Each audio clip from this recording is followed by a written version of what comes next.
नमस्कार, यो एभिन्यूज खबरको संकेत हो। तपाईँ अहिले एभिन्यूज एट 7 मा हुनुहुन्छ। म नयन सापकोटा। म विष्णु बसौला। प्रारम्भमा मूल खबर। ओली र दाहाल बीचको टकरावले नेकपा सचिवालय नै सङ्कटमा, समस्या सिर्जना गर्ने थलो बनेको भन्दै खारेज गर्न माग। औचित्यमाथि यसको वैधतामाथि प्रश्न खडा हुन्छ। नेपालमा थप 2103 जनामा कोरोना संक्रमण, 17 जनाको मृत्यु, 2858 जना निको भए।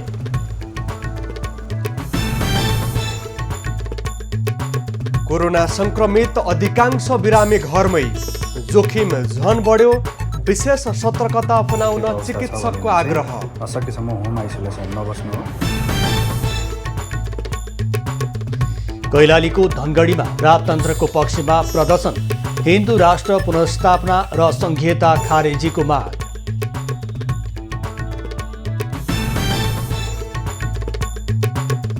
कोरोनाको जोखिमका बावजुद तराई मधेसमा छठ पर्व मनाइँदै, सार्वजनिक स्थानमा भिडभाड नगर्न स्थानीय प्रशासनको आग्रह। शेयर बजारमा नयाँ रेकर्ड, बिहिबार एकै दिन 6 अर्बभन्दा बढीको कारोबार, नेप्से 36 अङ्कले बढ्यो।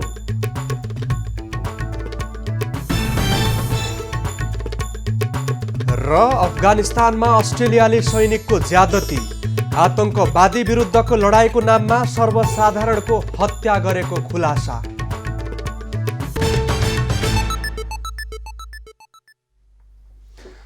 नयन, कोरोना महामारीको बीच यो साता केही सकारात्मक खबरहरू आइरहेका छन्। विश्वका विकसित देशमा निर्माण भएका खोपमा उत्साहजनक प्रगति देखिएको छ। 90% भन्दा धेरै खोपहरू पछिल्लो समय प्रगतिशील तरिकाले अगाडि बढिरहँदा यसै वर्षको अन्तिमसम्ममा खोप आउन सक्ने सम्भावनाको विषयमा विश्लेषण भइरहेको छ। यो प्रक्षेपण एकातर्फ छ भने सङ्क्रमणको जोखिम अझै टरिसकेको छैन। नेपालको कुराकानी गर्ने हो भने नेपालमा अहिले पनि सङ्क्रमणको दर घट्न सकेको छैन। हुन त निको हुने सङ्ख्या पनि बढ्दै गइरहेको छ र अहिले पछिल्लो समयमा घरमै रहेर आइसोलेसनमा बस्नेको सङ्ख्या बढिरहेको छ, जसले गर्दाखेरि सङ्क्रमण झन बढ्ने आशंका गरिएको छ।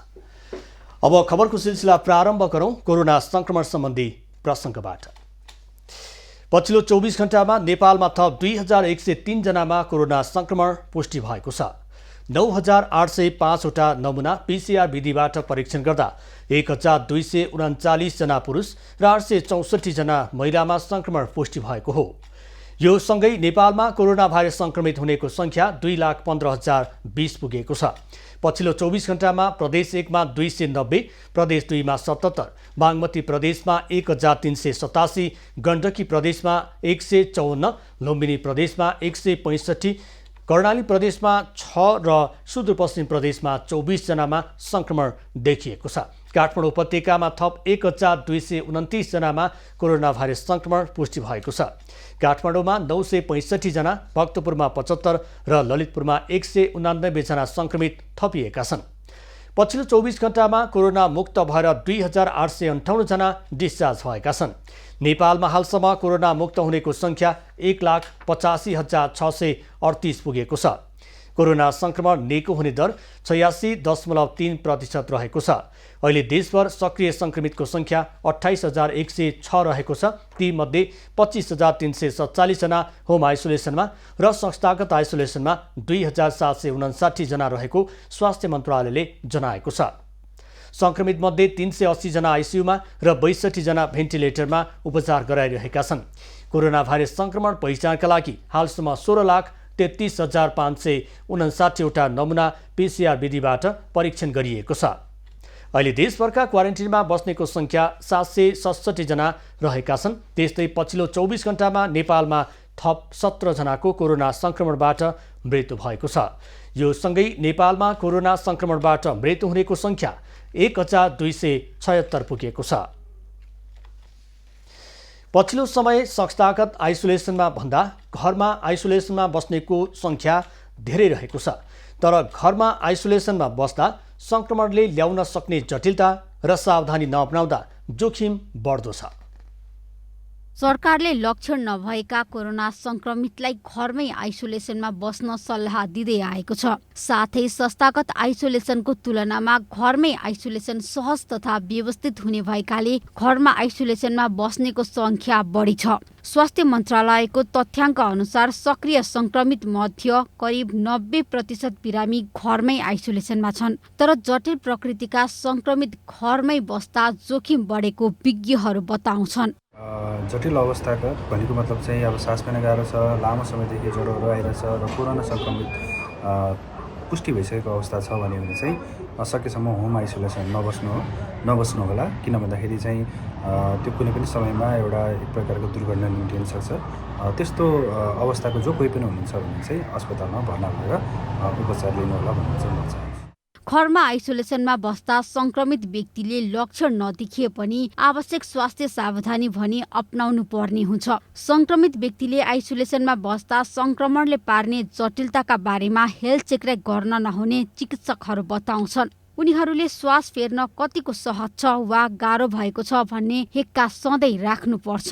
कहिलेकाहीँ हाम्रो शरीरमा जुन अक्सिजनको लेभल छ त्यो कम भएको हुनसक्छ, तर त्यो हामीलाई थाहा नहुन पनि सक्छ। त्यस्ता खालका धेरै घटनाहरू पनि छन्। त्यो पत्ता लगाउनको लागि चाहिँ हामीले पल्स अक्सिमिटर भन्ने एक प्रकारको सानो डिभाइस हुन्छ। त्यो चाहिँ औँलामा राखेर हामीले आफ्नो अक्सिजन लेभल हेर्न सक्छौँ। यदि त्यो अक्सिजन लेभल चाहिँ निरन्तर रूपमा चाहिँ घटिरहेको अवस्था छ भने चाहिँ तपाईँले अस्पताल गएर हुन्छ कि अथवा स्वास्थ्य कर्मीसँग सरसल्लाह लिएर आवश्यकता अनुसार चाहिँ यो अक्सिजन कमी हुँदाखेरि चाहिँ आवश्यकता अनुसार चाहिँ तपाईँले सरसल्लाह लिनुपर्ने हुन्छ। स्वास्थ्य मन्त्रालयले घरमै आइसोलेसनमा बस्ने बिरामीको निगरानीका लागि स्थानीय तहलाई जिम्मेवारी दिएको छ।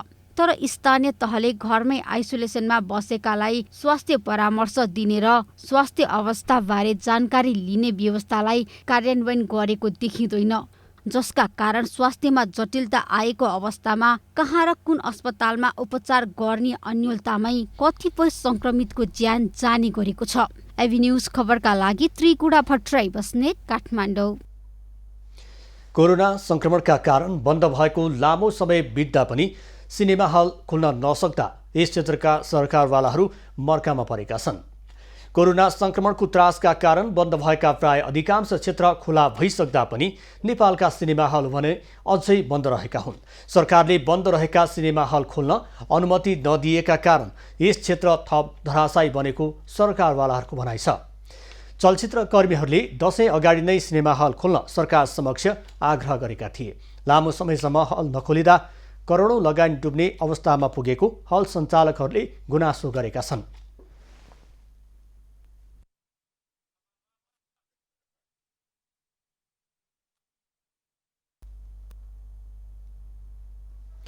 त्यस्तै सिनेमा हल खुल्न नसक्दा निर्माण भएका चलचित्र रिलिज हुन सकेका छैनन्।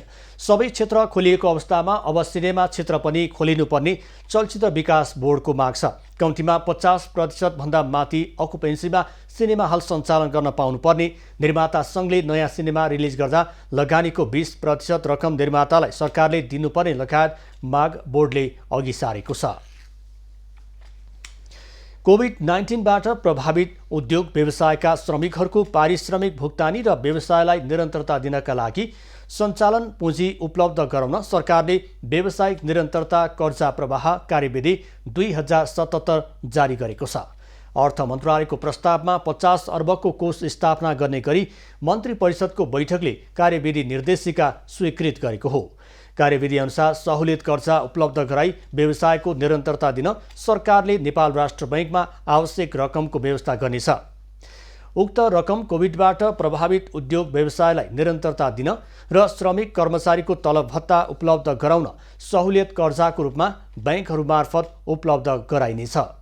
कोभिडबाट प्रभावित भएका उद्योगहरू व्यवसायहरूलाई उनीहरूको नियमित रूपमा सञ्चालन गर्न आवश्यक पर्ने पुँजी सञ्चालन पुँजीका लागि सहयोग गर्ने नेपाल सरकारले सहयोग गर्ने गरी ल्याइएको कार्यविधि हो। कोषमा जम्मा भएको 50 अर्ब रुपियाँ मध्ये कोभिडबाट अति प्रभावित क्षेत्र तथा उद्योग व्यवसायमा 50% प्रदान गरिने व्यवस्था गरिएको छ।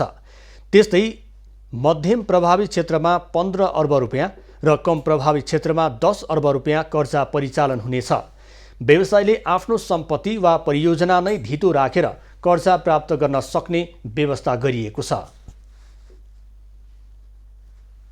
यो कर्जा 2 वर्षको लागि हुनेछ र यो 2 वर्षमध्ये पहिलो वर्ष चाहिँ 5% र अर्को वर्ष 6% दरले लिनेछ।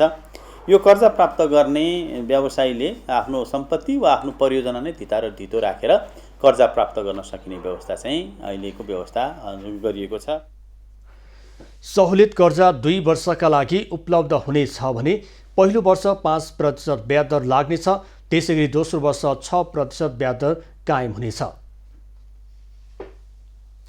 सत्तारूढ दल नेपाल कम्युनिस्ट पार्टी नेकपाका महासचिव विष्णु पौडेलले पार्टीको सचिवालय समस्या सिर्जना गर्ने थलोको रूपमा विकास हुँदै गएको बताएका छन्।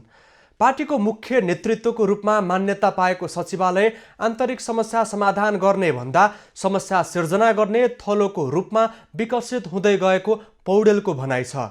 पार्टीको आन्तरिक जीवनमा देखिएको समस्या र राष्ट्रिय राजनीतिलाई सही दिशामा लैजान नेतृत्वदायी भूमिका निर्वाह गर्न असफल भएको पौडेलको भनाइ छ। हामी पार्टीको आन्तरिक जीवनमा उत्पन्न भएका समस्याहरू समाधान गर्नका निम्ति राष्ट्रिय राजनीतिलाई सही दिशामा दिशाबद्ध गर्नका निम्ति सक्षम हुन सक्दैनौँ, प्रभावकारी हुन सक्दैनौँ, नेतृत्वदायी भूमिका निर्वाह गर्न सक्दैनौँ भनेदेखि त्यति बेला स्वाभाविक रूपमा सचिवालयको औचित्यमाथि यसको वैधतामाथि प्रश्न खडा हुन्छ। महासचिव पौडेलले आफ्नो अभिभारा सही ढङ्गले पुरा गर्न नसक्ने अवस्था आएको भए सामूहिक रूपमा जिम्मेवारी हस्तान्तरण गर्न आवश्यक भएको बताए। उनले सचिवालय सही ढङ्गले भूमिका निर्वाह गर्न असक्षम भएकाले जिम्मेवारी लिन स्थायी समिति सदस्यलाई भन्नुपर्ने पनि बताए। हाम्रो अभिभाराहरू ठिक ढङ्गले पुरा गर्न नसक्ने भयो। त्यसकारण हामी अब तपाईँहरू चाहिँ जिम्मेवारी सम्हाल्नका निम्ति तयार हुनुहोस्, हामी पदमुक्त हुन्छौँ अब भनेर भन्नुपर्ने परिस्थिति सृजना हुन्छ यदि हामी हाम्रो जिम्मेवारी ठिक ढङ्गले निर्वाह गर्न सक्दैनौँ भने। महासचिव पौडेलले सचिवालय बैठकमा जिम्मेवारी ठिक ढङ्गले निर्वाह गर्न नसक्ने अवस्थामा स्थायी समितिलाई बाटो छाड्नुपर्ने धारणा राखेका थिए। पार्टी आन्तरिक जीवनमा गम्भीर, जटिल र सङ्कटग्रस्त भएको उल्लेख गर्दै उनले जनता र नेता कार्यकर्ताले नचाहेका अपेक्षित घटना घटिरहेको बताएका छन्। जनता समाजवादी पार्टी नेपालका अध्यक्ष उपेन्द्र यादवले प्रधानमन्त्री केपी ओली संघीयता र गणतन्त्र समाप्त पार्ने काममा लागि परेको आरोप लगाएका छन्। छठ पर्वको अवसरमा सप्तरीको राजविराजमा आयोजना गरिएको शुभकामना आदान प्रदान कार्यक्रममा अध्यक्ष यादवले सङ्घीय गणतन्त्रको रक्षाको लागि जनता समाजवादी पार्टीले जस्तो सुकै परिस्थितिको सामना गर्ने बताएका छन्। व्यवस्था और साम्यवादी व्यवस्था, इन दोनों के नेपाल के समस्या, मुल्क के आगे के युग के समस्या के समाधान है। त्यही द्वारा बीच के रास्ता जैसी खास करके आगे मॉडरेट वे या मॉडरेट पाथ जैसे वो स्ट्रगल के लिए समाजवादी लोकतंत्र के सिद्धांत के आधार पर लक्ष्य के आधार जनता समाजवादी पार्टी। अध्यक्ष यादवले वर्तमान शिक्षा र कृषि नीति मुलुकको हितमा नरहेको भन्दै उनले युवा मैत्री प्राविधिक शिक्षामा जोड दिनुपर्ने बताए। राजतन्त्रका समर्थकहरूले आज धनगढीमा प्रदर्शन गरेका छन्। सुदूरपश्चिम स्वतन्त्र देशभक्त नागरिकको आयोजनामा हिन्दू राष्ट्र पुनर्स्थापना र राजतन्त्र पुनर्स्थापनाको माग गर्दै उनीहरूले प्रदर्शन गरेका हुन्। हिन्दू राष्ट्र पुनर्स्थापना, संघीयताको खारेजी र संवैधानिक राजतन्त्र स्थापना लगायतको माग राख्दै उनीहरूले धनगढीको बुद्ध चोकबाट मोटरसाइकल र्याली निकालेका थिए। र्याली अत्तरिया पुगेर पुनः धनगढी नै फर्किएको थियो। धनगढी पुगेर र्याली कोणसभामा परिणत भएको थियो। कोणसभामा बोल्दै स्वतन्त्र देशभक्त नागरिकका वक्ताहरूले देशमा राजतन्त्रको आवश्यकता रहेको भन्दै राजा आए देशको विकास हुने बताएका थिए। हिन्दू राष्ट्र पुनर्स्थापना, संघीयताको खारेजी र संवैधानिक राज संस्था स्थापनाको माग गर्दै पछिल्लो समय देशका मुख्य सहरमा र्याली, सभा र प्रदर्शन हुँदै आएका छन्। नेपालमा वार्षिक 4.5 अर्ब रुपियाँको कपास आयात हुने गरेको छ। तर कपास विकास समिति खजुरा मार्फत उत्पादन हुने कपास भने गोदाममा थन्किँदा खेती गर्ने जमिनको क्षेत्रफल र किसान घटेका छन्।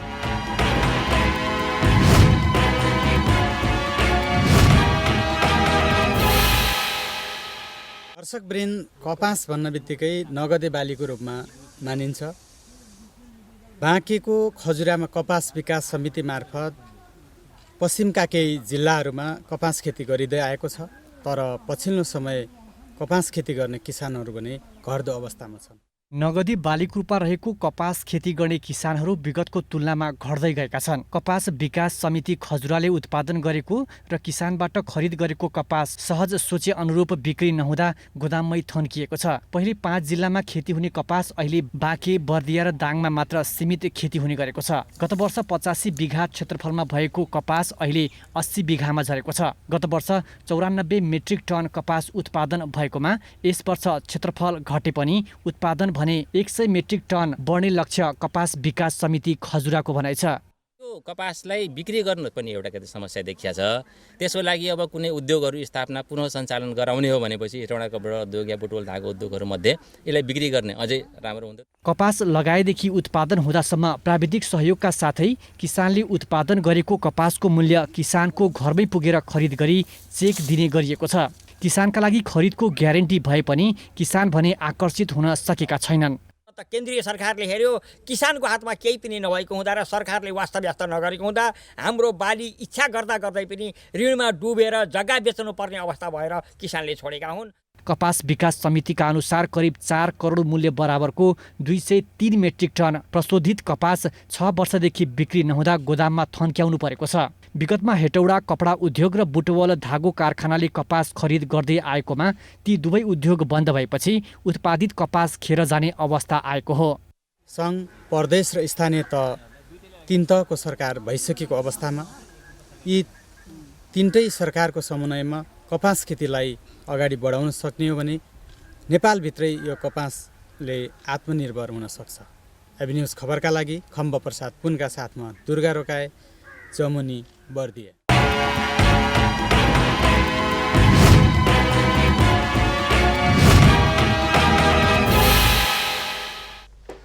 नयन, अमेरिकाको राष्ट्रपतीय निर्वाचन खोपमा भएको पछिल्लो प्रगति, कोरोना संक्रमण सम्बन्धी खोपमा भएको पछिल्लो प्रगतिले गर्दा शेयर बजारको परिसूचकमा सकारात्मक सन्देश देखिएको छ। आज नेपालमा अहिलेसम्मकै ऐतिहासिक 6 अर्बभन्दा धेरैको शेयर कारोबार भएको छ। हुन त यो समयमा कारोबारमा शिथिलता आउनुपर्ने आकलन गरिरहँदाखेरि पछिल्लो घटनाक्रमको विकासले गर्दाखेरि शेयरमा लगानी गर्ने व्यवसायहरू उत्साहित भएका छन्। अबको क्रममा शेयर बजारको नयाँ रेकर्ड सम्बन्धी प्रसङ्ग। नेपाली शेयर बजारमा नयाँ रेकर्ड कायम भएको छ।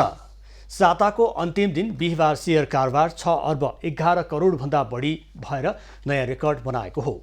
यसअघि सबैभन्दा बढी एकै दिन 4 अर्ब 85 करोड रुपियाँको कारोबार भएको थियो। नेप्सेमा कारोबार हुने सबै उपसमूहहरू बिहिबार उकालो लागेका छन्। नेप्से परिसूचक 1800 नजिक पुगेको छ। शेयर कारोबार मापक नेप्से परिसूचक 36.32 अङ्कले बढेर 1778.12 अङ्कमा पुगेको छ। क वर्गका कम्पनीहरूको कारोबार मापन गर्ने सेन्सिटिभ इन्डेक्स पनि 1.47% अर्थात् 4.98%ले बढेको छ। दिनभर भएका 56,341 कारोबारबाट 198 कम्पनीका 1,40,62,507 किता शेयर किनबेच भएका छन्। कारोबार रकम 6 अर्ब 11 करोड 67,30,071 रुपियाँ पुगेको छ। यो नेपाली शेयर बजारको इतिहासकै सबैभन्दा धेरै रकम हो। बिहिबार 15वटा कम्पनीको शेयर मूल्य 10% को हाराहारीमा बढेको छ। तराई मधेसमा श्रद्धा र भक्तिपूर्वक सूर्यको पूजाआजा गरी मनाइने छठ पर्वको दोस्रो दिन आज खराना मनाइँदैछ। कार्तिक शुक्ल पञ्चमीमा मनाइने खरनामा विधि पुर्याएर पूजा अर्चना गरे सुख, स्वास्थ्य, समृद्धि तथा सन्तान प्राप्तिका साथै चर्मरोग निको हुने र पाप मेटिने जनविश्वास छ। आज व्रतालु महिलाले दिनभर उपवास बसी साँझ नुहाई धुवाई गरी कुल देवताको पूजा गर्ने गर्दछन्। यस दिन पूजा कोठामा नयाँ चुलो बनाई गहुँ वा चामलको पिठोको प्रसाद बनाउने चलन पनि छ। यो सँगै प्रसादका रूपमा केरा र खिर पनि चढाइने गरिन्छ। उक्त प्रसाद कुलदेवताको पूजापछि व्रतालुहरूले ग्रहण गरी परिवारका अन्य सदस्य र छरछिमेकलाई पनि बाँड्ने गरिन्छ। यस दिन परिवारका सदस्य र छरछिमेक एकै ठाउँमा भेला भई प्रसाद ग्रहण गर्दछन्। खरानाबाटै छठ पर्वको व्रत प्रारम्भ हुन्छ। भोलि अस्ताउँदो सूर्यलाई अर्घ्य दिई र शनिबार बिहान उदाउँदो सूर्यलाई अर्घ्य दिएर छठ पर्व समापन गरिनेछ। छाला सम्बन्धी रोग निदानका लागि र भाकल पूरा गर्न मानिसहरू नजिकैको पोखरी, जलाशय, कुण्डमा गई यस दिन छठ पूजा गर्दछन्।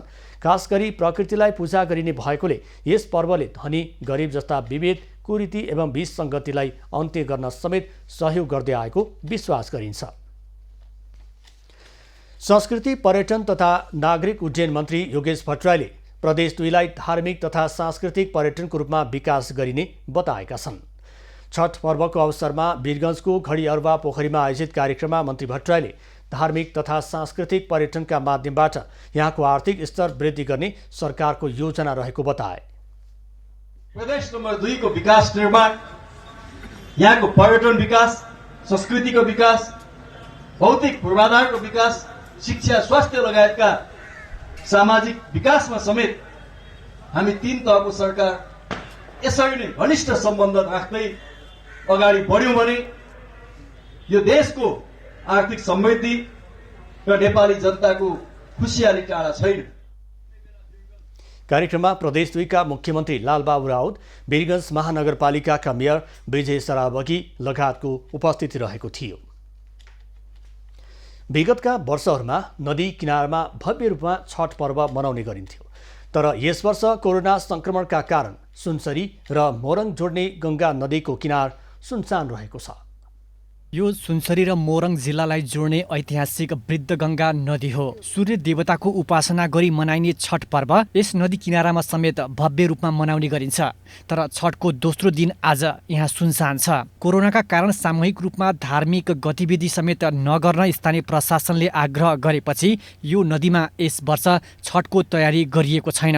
यो छठ यसपालि आफ्नो आफ्नो घरमा सुरक्षित भएर नजिकमा आफ्नो यो खोलामा जसरी हामी विधिवत गरेका थियौँ यसपालि व्यवस्थापन नगर्ने र सुरक्षित भएर आफ्नो ठाउँमा पर्व मनाउनको लागि हामी अनुरोध गरेका थियौँ। स्थानीय सरकार र जिल्ला प्रशासनको निर्देशन अनुसार स्वास्थ्य सुरक्षा अपनाएर घर आँगनमै छठ पर्व मनाउन आग्रह गरिएको छठ सेवा समितिले जनाएको छ। छर छिमेकमा वल्लो घर पल्लो घर जहाँ छ त्यहीँ भएर पनि आएर पूजा गर्नुहोस्, आउनुहोस्, मनाउनुहोस् भनेर हामीले चाहिँ स्वास्थ्यको दृष्टिकोणले आह्वान गरिसकेका छौँ। छठ पूजाका लागि प्रयोग गरिने सामग्रीहरूको बिक्री समेत विगतको तुलनामा घटेको व्यापारीहरूको गुनासो छ। कुनिया, ढाकी लगायतका सामग्रीहरू बिक्री गर्दै आएका व्यापारी तुलाराम राई अघिल्लो वर्षको तुलनामा यस वर्ष 20 देखि 30% व्यापार घटेको बताए।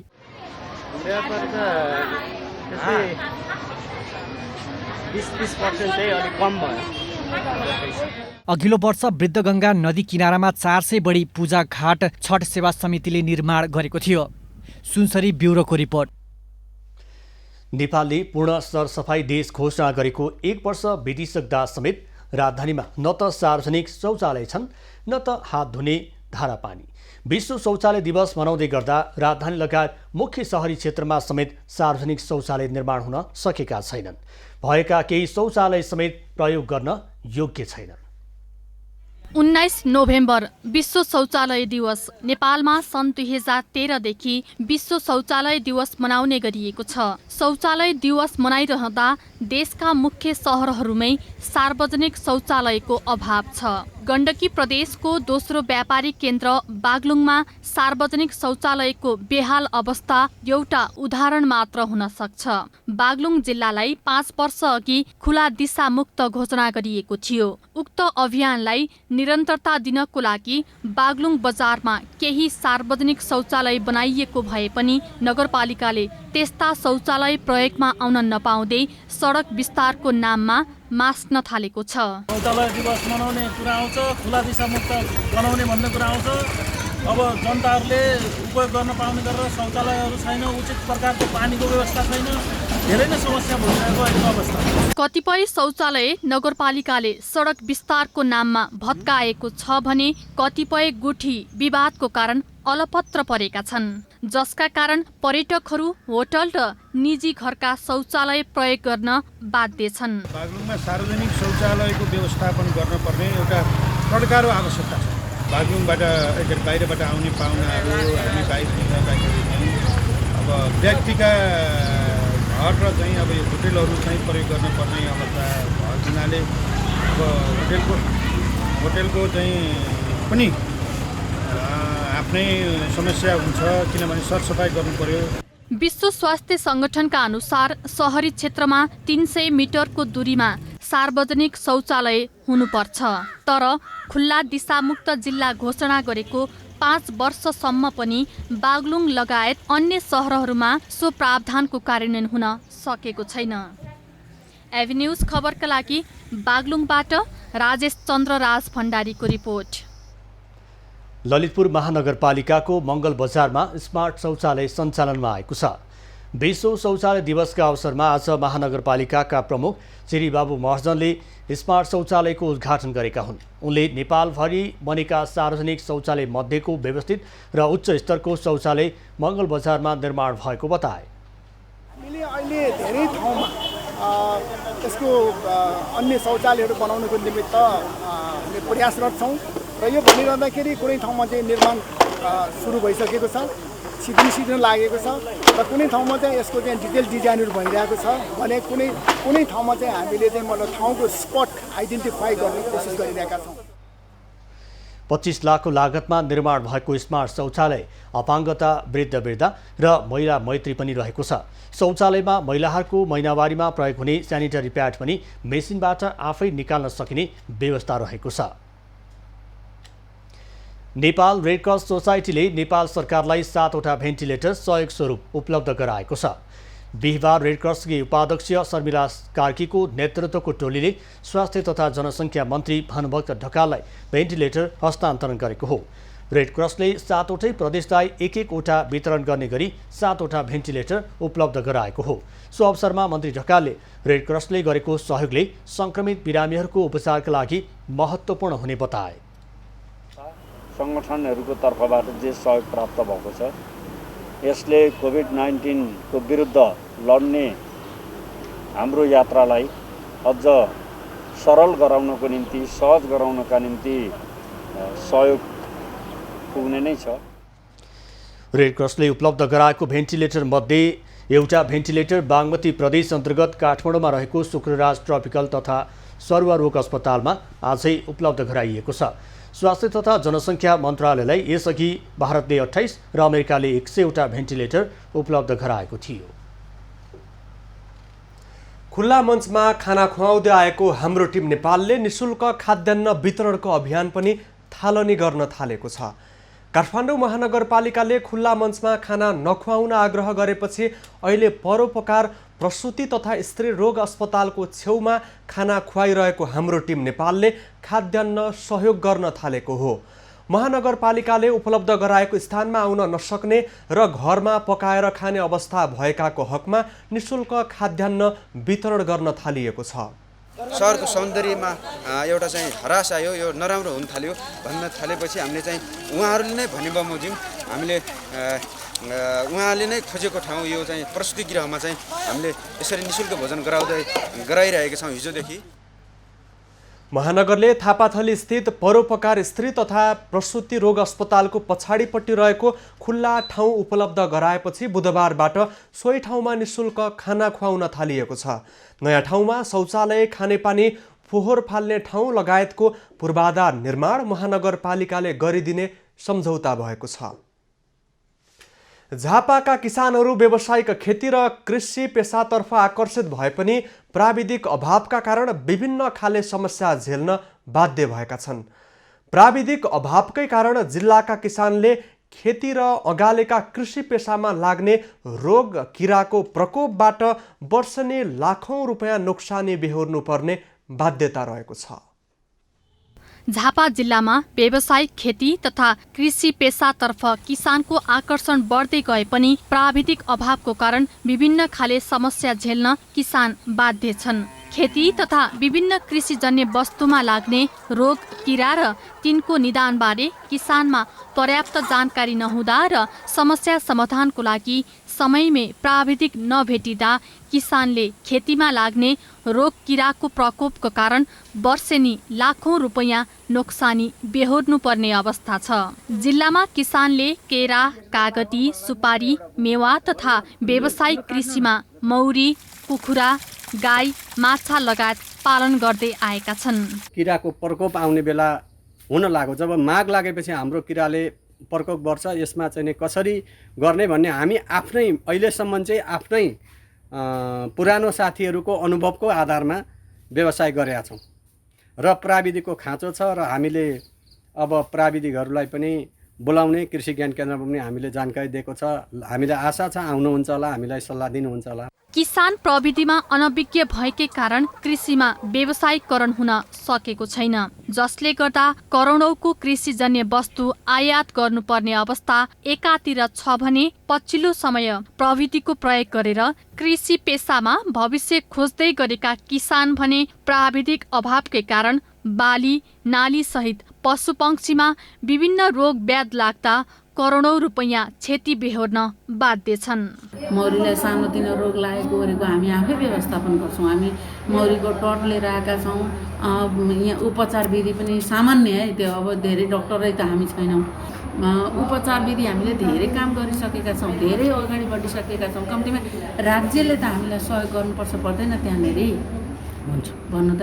अब कम्तीमा हामीले त्यति गर्दै गर्दा ल नगरपालिकाले अरू त अहिले हामीसँग यहाँ नजिकै छैन। कृषि प्रधान मुलुक भनिए पनि आवश्यक दक्ष जनशक्तिको अभाव, गुणस्तरीय मल बिउ, सिँचाइको अपर्याप्तता अनि किसानलाई खेती तथा कृषि पेसा सम्बन्धी प्राविधिक ज्ञान र प्रशिक्षणको अभावको कारण उत्पादनमा ह्रास मात्र आएको छैन, व्यावसायिक खेती तथा कृषि पेसातर्फ किसानको आकर्षण घट्दै जाने चिन्ता छ। झापाबाट सन्तोष न्यौपानेको रिपोर्ट।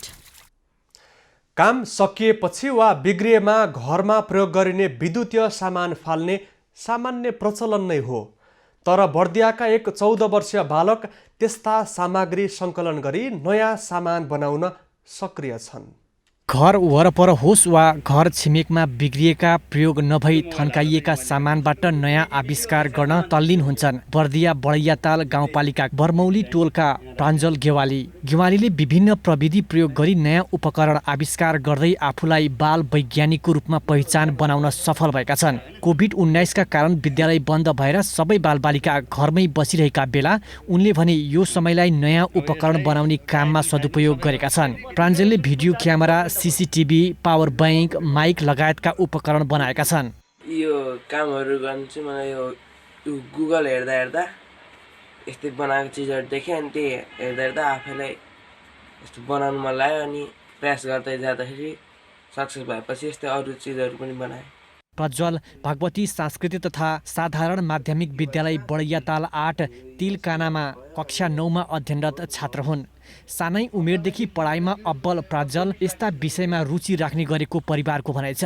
हेर्दाखेरि यो साँच्चैकै चिजहरू बनिरहेछ। उसले एटिएम मेसिनहरू बनाएको छ, प्रोजेक्टर बनाएको छ, मनी प्रिन्टर बनाएको छ। यसो हेर्दा बाबुले गर्न खोजेको जस्तो लागिरहेछ। अब यसलाई भन्नुपर्दा चाहिँ हाम्रो स्थानीय निकायले नै जिम्मा लिनुपर्छ, किनभने हाम्रो यो जिल्लाको गहनाकै रूपमा बाबु देखिएको छ। प्रज्वल आविष्कारमा मात्र सीमित नभई सामाजिक काममा पनि उत्तिकै सक्रिय छन्। उनले समाजमा हुने विकृति तथा विसङ्गतिका विरुद्ध सचेतनामूलक कार्यक्रम समेत निर्माण गर्दै आएका छन्।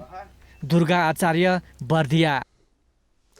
नेपाल उद्योग वाणिज्य महासङ्घ र ब्रिटिस काउन्सिल बीच प्राविधिक शिक्षा तथा व्यावसायिक तालिम सम्बन्धी कार्यक्रमका लागि सहकार्य गर्ने सम्झौता भएको छ। महासङ्घले पत्रकार सम्मेलनको आयोजना गरी ब्रिटिस काउन्सिलसँग गत कार्तिक 27 गते employer led labour market secretariat ELMS परियोजना कार्यान्वयन गर्ने सम्बन्धी सम्झौता पत्रमा हस्ताक्षर भएको बताएको छ।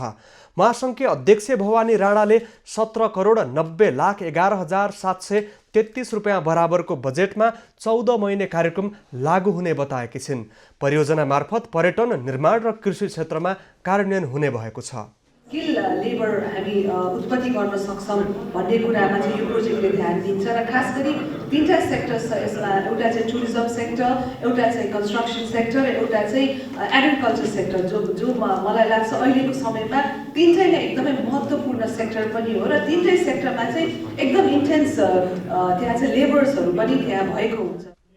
यो परियोजनाबाट श्रम बजारसँग सम्बन्धित सरकारको नीति निर्माण एवं कार्यक्रममा सघाउ पुग्नुको साथै उद्योग वाणिज्य क्षेत्रको लागि आवश्यक दक्ष जनशक्ति उत्पादनमा समेत मद्दत पुग्नेछ।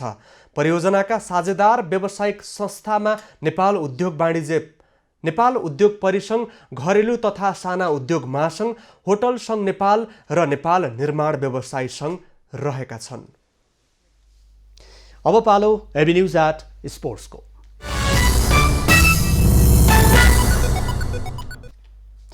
नेपालगञ्ज म्याराथनको तयारी अन्तिम चरणमा पुगेको छ। आगामी शनिबार बिहान 7 बजेदेखि सुरु हुने 6औं म्याराथनको प्रतिस्पर्धामा भाग लिने खेलाडी नेपालगञ्ज आइसकेका छन्। यसपटक इभेन्ट घटाएर पुरुष खुला, महिलाको हाफ म्याराथन र 3 किलोमिटरको कर्पोरेट म्याराथन मात्र समावेश गरिएको आयोजक क्रिएटिभ ह्यान्डले जनाएको छ। पुरुष म्याराथनमा 13औं सागमा स्वर्ण पदक विजेता किरण सिंह बोगटी, गत वर्षका विजेता नवराज साउद, सागकै स्वर्ण विजेता गोपी पार्किल लगायत 20 भन्दा बढीले प्रतिस्पर्धा गर्दैछन्। त्यस्तै महिलातर्फ 10 जना बढीले भाग लिने जनाइएको छ। अब पालो एबी न्यूज एट मौसमको। एबी न्यूज एट मौसमको साथमा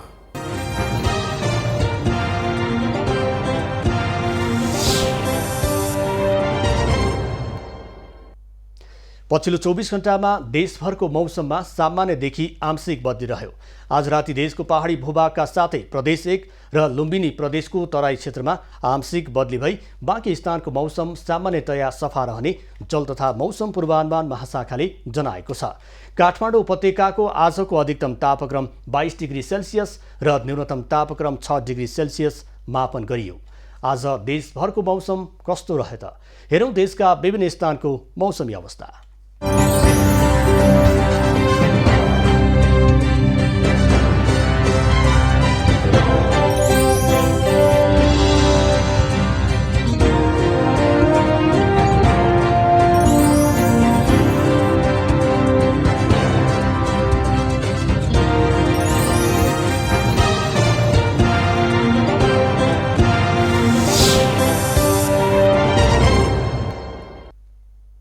अहिलेलाई खबरको क्रम यति नै। एबी न्यूज खबरका यी सहित अन्य विस्तृत खबरका लागि www.abnews.tv लगअन गर्न सक्नुहुनेछ। युट्युब, फेसबुक र ट्विटरमा पनि हामीलाई फलो गर्न सकिनेछ। खबर भित्रको खबरका लागि हेर्दै रहनुहोला एबी न्यूज खबर। नमस्कार।